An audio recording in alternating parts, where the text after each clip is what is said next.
સ્વામિનારાયણ સાક્ષાત્ અક્ષર પુરુષોત્તમ સર્વેભ્યઃ પરમં શાંતિં આનંદં સુખમર્પયેત.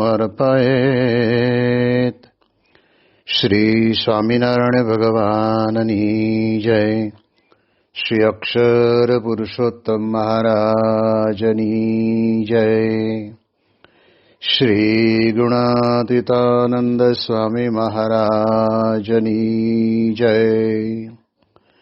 શ્રી પ્રમુખ સ્વામી મહારાજની જય. શ્રી મહંત સ્વામી મહારાજની જય.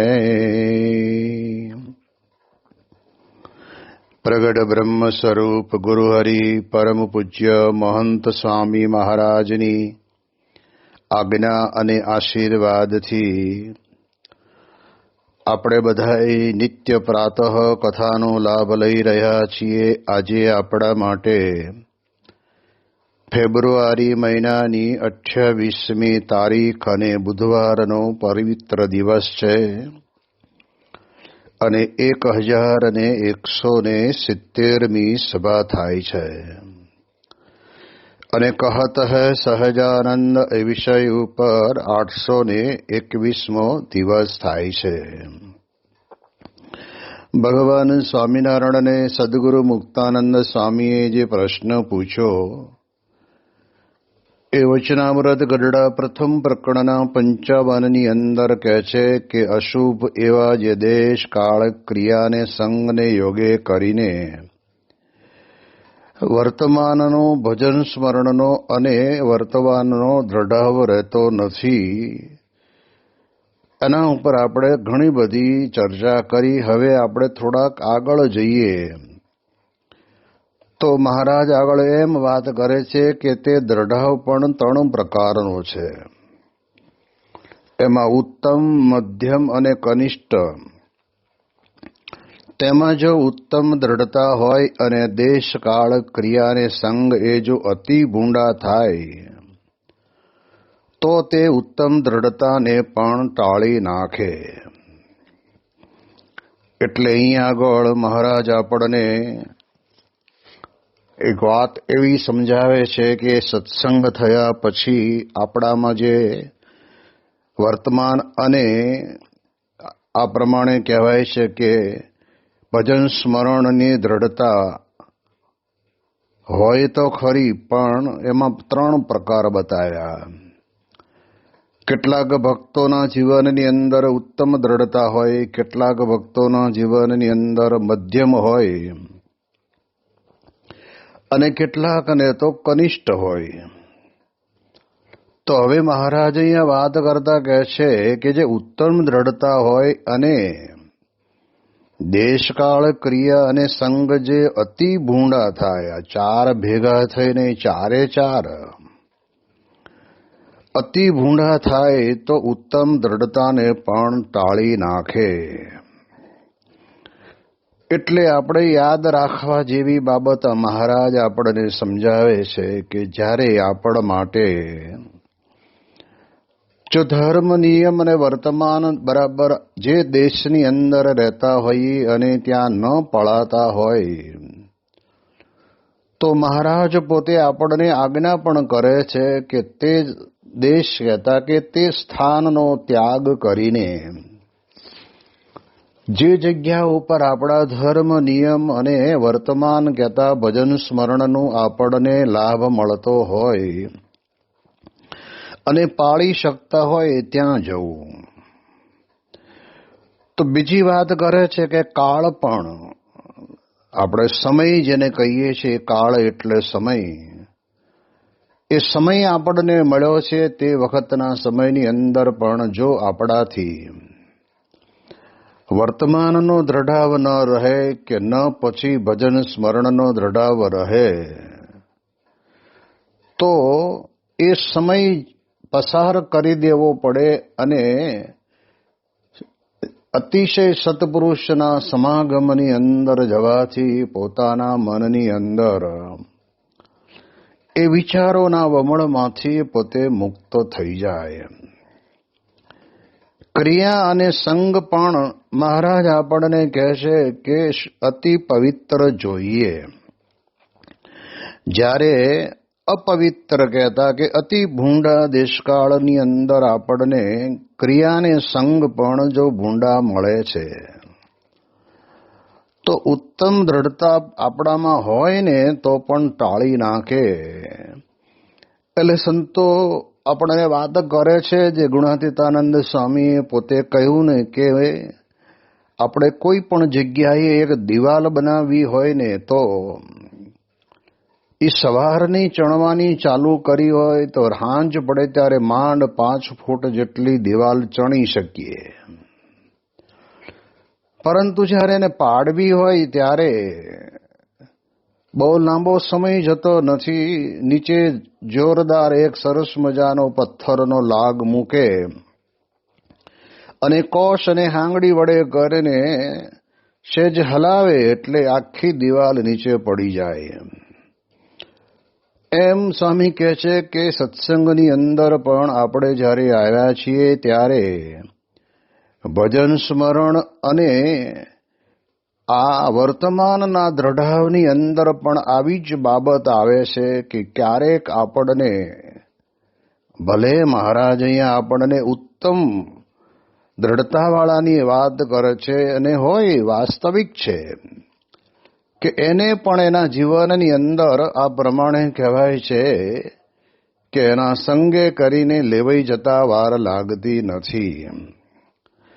તો એટલા માટે મહારાજ કહે છે કે આ ચારે ચાર ભેગા થયા હોય ને તો જેમ ગુણાતીતાનંદ સ્વામીએ પોતે વાત કરી કે એક ઓરડાની અંદર 4 ખૂણે 4 જેને કહેવાય ને કે પાડા બાંધ્યા હોય અને વચ્ચે આપણે ખાટલો નાખીને સૂતા હોઈએ તો એ ચારે ચાર એકબીજાને જોઈને, કારણ કે મહારાજે પણ વચનામૃતમાં લખ્યું છે કે પાડાખાર છે જ, એટલે અંતરની અંદર પશુ છે તો પશુના પ્રમાણની અંદર એને રાગ દ્વેષ અને ઈર્ષા એ પડી હોય એટલે શું તમને સુખે સુવા દે ખરા? એ તો એકબીજાના માથે શિંગડા ભરાવે, માથે માથા ભરાવે, આપણને ખાટલા હોતા ક્યાંય ને ક્યાંય નાખી દે. એ તો પશુ છે અને આ પ્રમાણે પાડાખાર અંદર પડેલો છે એ એનો અવગુણ કહેવાય. એમ અહીંયા આગળ પણ દેશકાળ ને ક્રિયા ને સંગ જો ભૂંડો, મહારાજ બહુ શબ્દ વાપરે છે કે ગમે તેટલી ઉત્તમ દ્રઢતા આપણામાં હોય તો પણ કહેવાય છે કે એ ભૂંડો હોય ને તો એ આપણને સમીકે પાડી દેતા વાર લાગતી નથી. આજે વિશ્વની અંદર જોવા જઈએ તો લાખોની સંખ્યામાં લોકો કે ન જેવા નાખી દેવા જેવી વસ્તુના એ બંધાણી બની જતા હોય છે.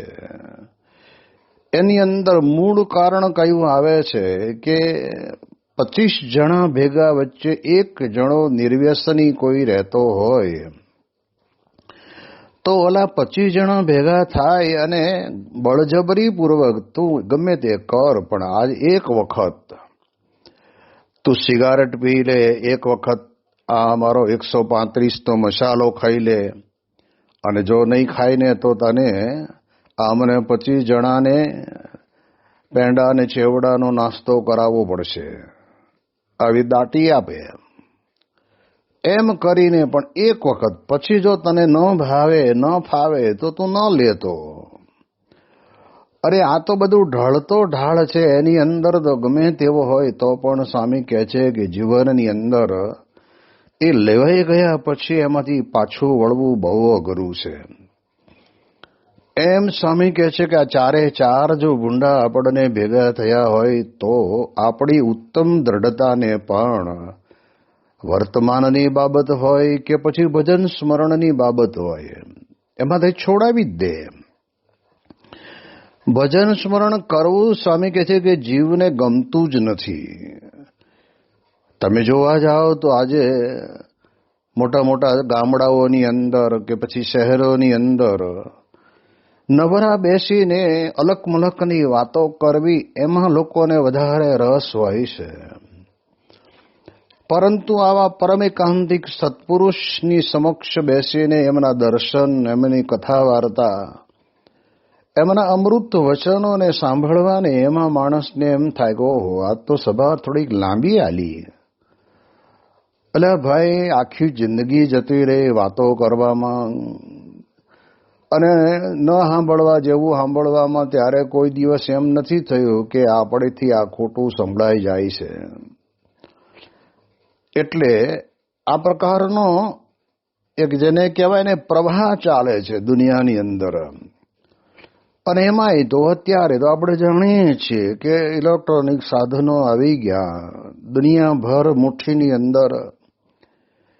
પહેલા તો ગામડામાં એક રેડિયો ગામ પંચાયતનો હોય ને એમાં ખાલી સમાચાર સાંભળવા એ ઓટલે બેહીને બધાએ સાંભળતા. પછી તો એ રેડિયા બધાએ પોતાના ઘરમાં આવ્યા, હાથમાં આવ્યા.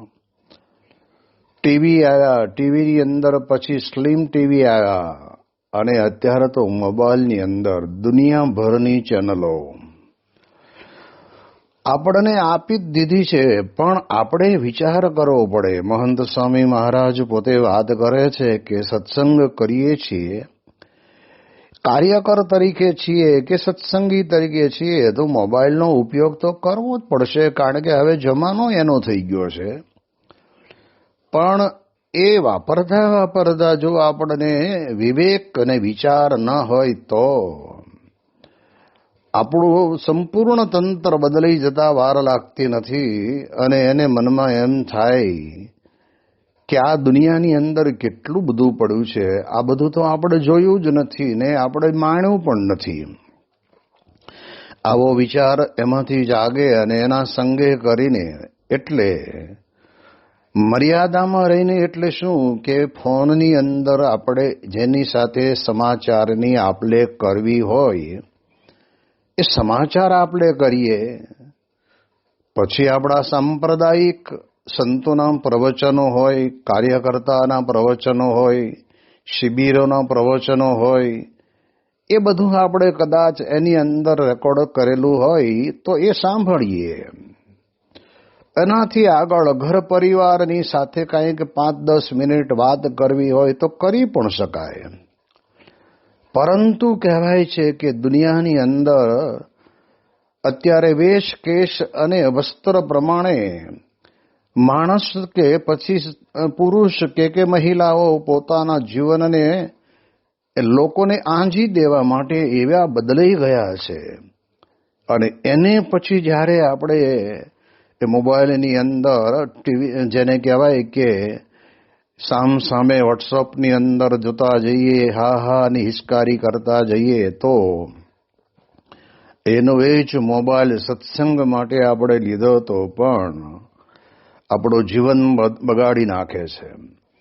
એટલે એટલા જ માટે પ્રમુખ સ્વામી મહારાજે કહ્યું કે જો વિવેકપૂર્વક તમને વાપરતા આવડે તો કહેવાય છે કે આ તમારા માટે આશીર્વાદ રૂપ ગણાય. કેમ કે 50 કિલોમીટર કોઈક સંદેશો આપણે મોકલવો હોય, કોઈ કાર્ય કરે મંડળ સંચાલકને, તો કંઈ જઈ શકાય અને જઈને પાછું આવે એમાં ટાઈમ લાગે.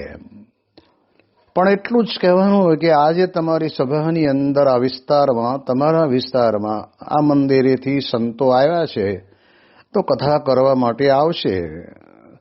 તો એ મોબાઈલ દ્વારા વાતચીત થઈ એટલે આશીર્વાદરૂપ બન્યો. કહેવાય કે 50 કિલોમીટર જવાનું, 50 કિલોમીટર આવવાનું, આટલા જ સંદેશા માટે થઈને.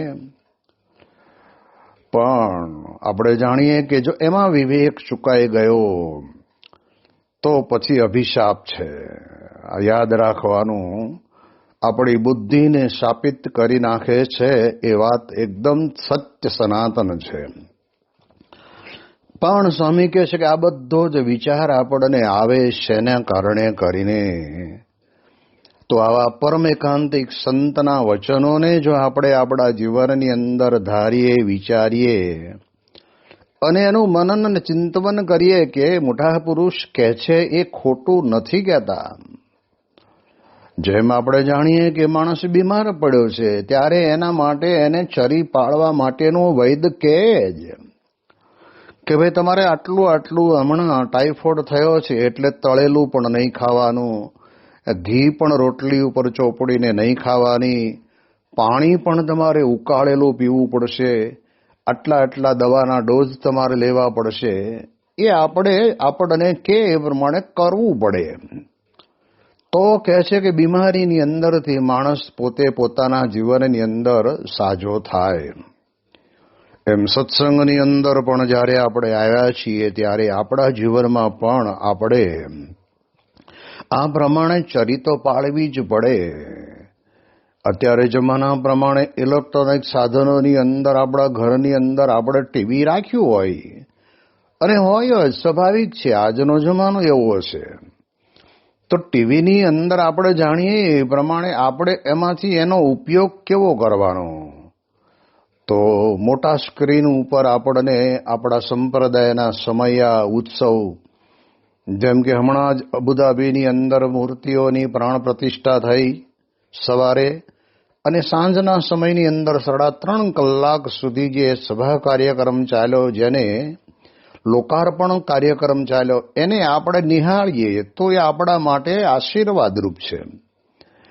કારણ કે 30,000નું ભાડું ખર્ચીને 50,000 રૂપિયા બીજા અન્ય ખર્ચીને 70, 80, 90,000 ખર્ચીને કંઈ દુબઈની અંદર કે અબુધાબીની અંદર આપણે જઈ શકીએ એમ છીએ નહીં. અને જઈએ તો ત્યાં કંઈ એટલી આપણા બધાના માટેની કંઈ રહેવા જમવાની ઉતારાની વ્યવસ્થા તો પણ થઈ શકે નહીં.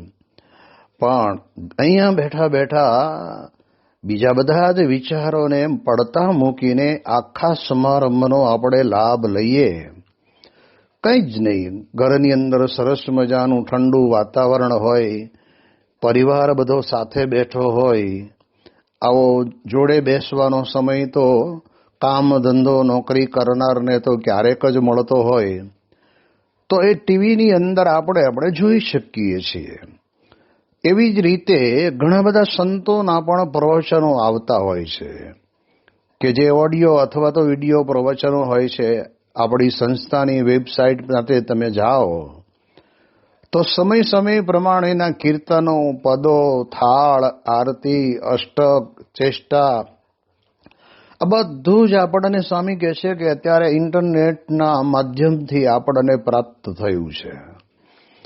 એમાં પણ આપણા ગુરુવર્યો અને ભગવાન સ્વામિનારાયણ એમના જીવન ચરિત્રનું જેને કહેવાય ને કે વાંચન કરેલું ઓડિયો, એ આપણને માત્ર ને માત્ર મોબાઈલની અંદર જ અક્ષર એપ્લિકેશનની અંદર જાઓ એટલે આપણે સાંભળતા જ્યાં અટકી ગયા ત્યાં જ રહે.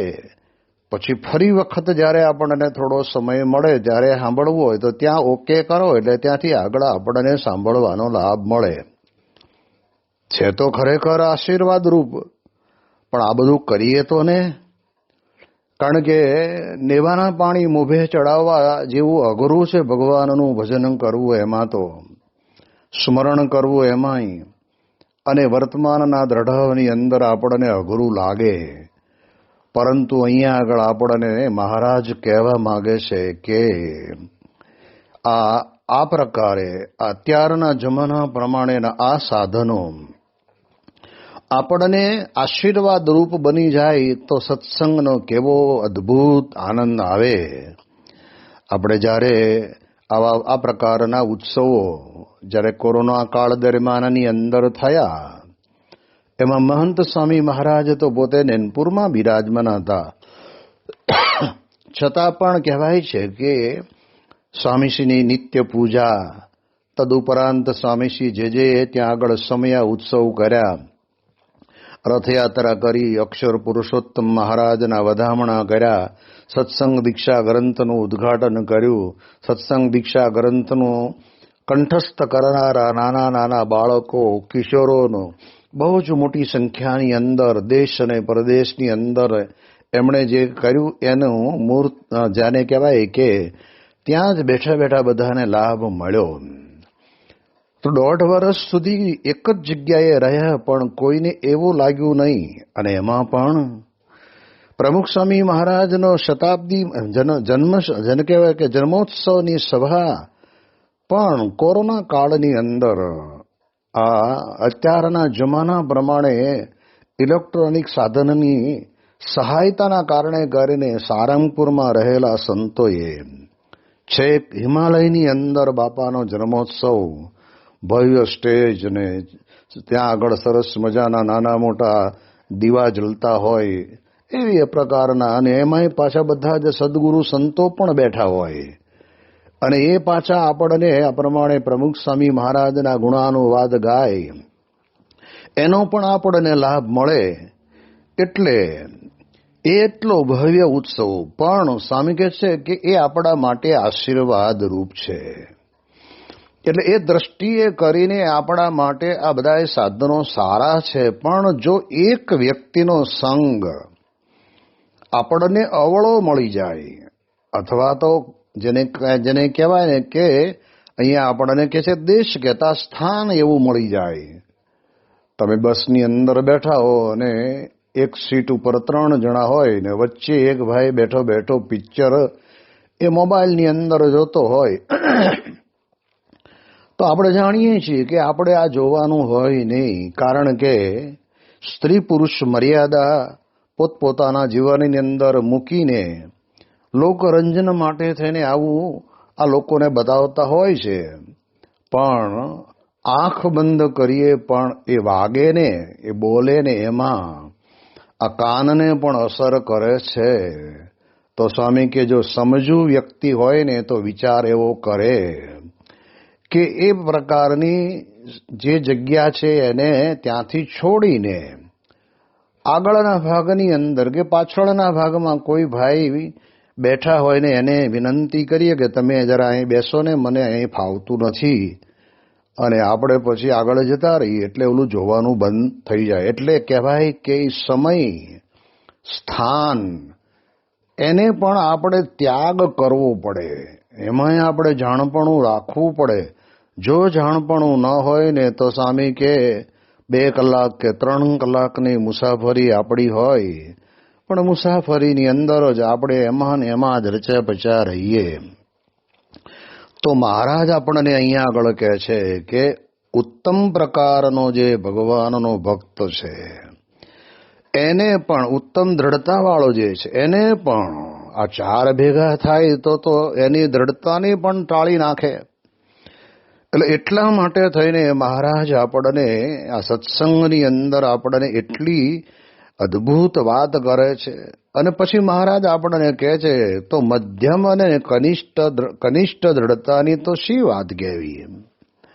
હવે ઉત્તમ જવાને પણ સ્વામી કહે છે કે આ પ્રમાણે એ પ્રશ્ન ઊભો થાય, જેના માટે મહારાજે પોતાના અમૃત વચનો દ્વારા જ પણ વચનામૃતની અંદર કહ્યું છે. મહારાજ કે મુક્તાનંદ સ્વામીને ગોપાળાનંદ સ્વામી જેવા પણ જો આ પ્રમાણે ન વર્તે તો એનો પણ સત્સંગમાં ઠાર રહે નહીં. આ મોટા પુરુષોને કંઈ થવાનું નથી, પણ એમના નામે આપણને સમજાવે છે કે આટલા ઊંચા લેવલ ઉપર જેની સ્થિતિ થઈ ગઈ છે એવા આપણે પણ બન્યા હોઈએ તો પણ કહેવાય છે કે જો એ પ્રકારે આપણને પણ એવો સંગ થાય તો આપણને પણ પાડી દે. એટલે મહારાજ આપણને કહે છે કે ઉત્તમની દશા જો આવી થતી હોય તો પછી મધ્યમ ને કનિષ્ઠ વાળાની તો શી વાત કહેવી. હવે મહારાજ આગળ વાત કરે, અને દેશ કાળ ક્રિયાને સંગ અતિ ભૂંડા થાય ને તેમાં પણ દ્રઢતા જેમ છે એમ ને એમ જો રહે તો એને પૂર્વનું ભારે બીજ બળ છે અને ભારે પુણ્ય છે. મહારાજ આપણને આ વાત એવી રીતે સમજાવે છે કે આ પ્રકારે કહેવાય છે કે દેશકાળ ક્રિયા અને સંગ અતિ ભૂંડા થાય. અતિ એટલે એમાં તો કોઈ માપ નહીં, એટલા ભૂંડા થાય. અને એમાંય પણ જો એની દ્રઢતા જેમ છે તેમ ને તેમ રહે ને તો એને પૂર્વનું ભારે બીજ બળ છે ને ભારે પુણ્ય છે. અને એટલે જ મહારાજે વચનામૃતની અંદર કહ્યું છે કે અત્યારે આપણને જે કંઈ આ વાત સમજાણી છે એ પૂર્વજન્મની અંદર આપણને એક યા બીજી રીતે કોઈ સત્પુરુષનો સંગ થયો હશે, એના કારણે કરીને આપણને અત્યારે આ સત્પુરુષના યોગમાં આવ્યા. એટલે પૂર્વનું ભારે બીજ બળ એટલે આપણે એ સમજવાનું કે સંતનો સમાગમ, સત્પુરુષનો સમાગમ, ભગવાનના સામીપ્યની અંદર પણ આપણે રહ્યા હોઈએ, પણ છતાંય તે કહેવાય છે કે કદાચ એવી એકાદી આપણી ભૂલ થઈ જાય તો જેના કારણે કરીને ભગવાન દયાળુ છે તો આપણને બીજો જન્મ આપીને, સત્સંગની અંદર જન્મ આપીને અને આપણને પાછા સત્પુરુષના યોગની અંદર મૂકીને આપણને એ પ્રમાણે કહેવાય છે કે એની અંદર આપણને ઉગારી લે. તો પૂર્વનું ભારે બીજ બળ અને ભારે પુણ્ય છે. એટલે પુણ્ય પુંજ બન મિલ નહીં સંતા. જ્યાં સુધી આપણા અંતરની અંદર આપણને સંતનો સમાગમ નથી થતો ને ત્યાં સુધી આપણા પૂર્વના પુણ્ય કંઈ ઉદય થતા નથી. અને વધારો પણ ત્યારે જ થાય જ્યારે આવા સત્પુરુષના સાનિધ્યની અંદર આપણને યોગ પ્રાપ્ત થાય ત્યારે. એટલે આપણે એક વાત તો બરાબર અંતરની અંદર વિચારી જ રાખવાની કે ગમે તેવા ભૂંડા દેશ કાળ ક્રિયાને સંગ હોય પણ એની અંદર આપણને આવા પરમ એકાંતિક સંતની પ્રાપ્તિ થઈ છે તો એ સત્પુરુષ આપણને 100% આપણને આડે વળે રસ્તે જવા નહીં દે. જેમ આપણે જાણીએ છીએ કે ગાડાને 2 બળદ જોડ્યા હોય અને ગાડા ઉપર ગાડાનું ચલાવનારો ખેડૂત બેઠો હોય તો એ 2 બળદને બે જણા અલગ અલગ ખેંચતા હોય ને તો આ બાજુનો બળદ આમ લઈ જવા માગે, ઓલો આમ લઈ જવા માગે, પણ ઉપર બેઠેલો ખેડૂત એ બેયને બરાબર રાશ પકડીને સીધા જ રાખે. એમ સત્પુરુષનો સંગ થાય ને એના કારણે કરીને આપણને પણ આ જાગૃતિ લાવી દે. એટલે એટલા માટે મહારાજ કહે છે કે અત્યારે આપણને જે કંઈ સત્સંગની અંદર આ વર્તમાનની દ્રઢતા રહે છે અને ભજન સ્મરણ જે આપણે કરીએ છીએ, હજારો લાખોની સંખ્યાની અંદર આપણે રવિ સભા, પરા વિસ્તારની સભા, સમયા ઉત્સવની અંદર આપણે બધા જઈએ છીએ અને લાભ લઈએ છીએ. એનું કારણ આપણને આવા પરમ એકાંતિક સત્પુરુષનો સંગ પ્રાપ્ત થયો છે ને. એટલે એના કારણે કરીને પ્રમુખ સ્વામી મહારાજ પોતે ત્યાં આગળ ભીમપોરની અંદર બિરાજમાન હતા અને કલકત્તાનો એક યુવાન, બહુ રંગીલો યુવાન હતો, એટલે એના માથાના વાળ સેટ કરાવવા માટે મારા ખ્યાલ મુજબ હું જાણું છું ત્યાં સુધી કે એ 12 કલાક કે 24 કલાક સુધી એક જ જગ્યાએ બેઠો અને એ પ્રમાણે એને વાળ સેટ કરાવેલા. અને સંતોની સાથે એ ફરતો ત્યાં આવેલો અને ત્યારે સંતો કે તને આ સારું લાગતું નથી. ત્યારે એને તો ગમે છે, કારણ કે એને ગમે છે એટલે તો આવી પ્રકારના વાળ એને સેટ કરાવ્યા હતા. પરંતુ બારસને રાત્રે બધાને મુંડનનો વારો હતો ને, અને તે જ દિવસના સમયની અંદર બાપા મુંડન કરાવતા હતા ને ત્યારે તે વખતે મને યાદ છે ત્યાં સુધી એ યુવકને સંતો કહેતા હશે ને ત્યારે સ્વામી કહે કે હવે સંતો આપણને કહે છે તો આપણા સારા માટે છે. અને જેને આટલો બધો સમય આપ્યો હોય અને એ વાળ સેટ કરવાના પૈસા પણ બહુ એણે ખર્ચેલા. મારા ખ્યાલ મુજબ એનું નામ નારાયણ હતું. તો એને પછી બાપાએ ખાલી આટલું જ કીધું કે સંતો આપણા હારા માટે કહે છે, અને બાપાના વચને કરીને એણે પછી આ સેટ કરાવેલું આ વાળનું બધું કરાવીને મુંડન કરાવી નાખ્યું.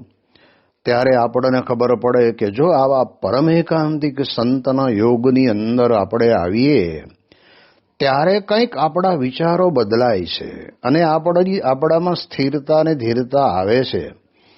એટલા માટે નિત્ય પ્રત્યે સત્પુરુષનો મન કર્મ વચને કરીને સંગ કરવો. ભલે બાપા અત્યારે આપણે જાણીએ છીએ કે વિદેશમાં છે તો પણ, અથવા તો મુંબઈ બિરાજમાન છે તો પણ આપણે આપણા જીવનની અંદર એમની સ્મૃતિને એનું સ્મરણ અને મારે આ વર્તમાન યથાર્થપણે પાળવાના છે એ જો કરીએ તો મહારાજ એમ કહે છે કે ભારે એનું પુણ્ય કહેવાય. એની વિશેષ વાતો આપણે આવતીકાલે કરીશું. શ્રી સ્વામિનારાયણ ભગવાનની જય.